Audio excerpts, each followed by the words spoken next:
So at the heyday of Hyde Park Barracks as a convict place of convict settlement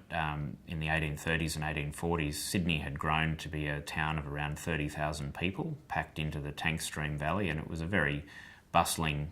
colonial port town. But outside of that area, and Hyde Park Barracks is really on the edge of that densely packed settlement,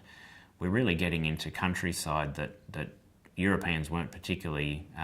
using intensely, and that was largely because in the early years of the colony they were after agricultural land, places where they could grow crops and graze animals, and what they found around the coastal part of Sydney between Sydney Harbour and Botany Bay and elsewhere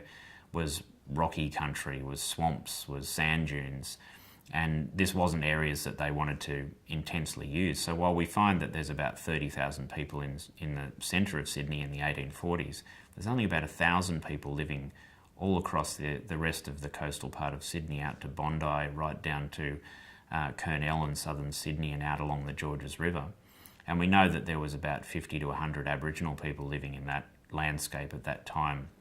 So they were very much a visible minority outside of Sydney, as well as coming into Sydney to the town for various reasons. If you were to go outside of Sydney, you would have seen a landscape that in many respects was fairly unchanged since the arrival of Europeans. There was still a lot of uncleared bushland right across this coastal part of Sydney, and in virtually every bay of Sydney Harbour and around Botany Bay there were Aboriginal settlements of anything from individuals and small families, perhaps a couple of dozen people, in fishing villages basically on the coast that would use to go fishing in particularly rich fishing grounds, and then they would move around these settlements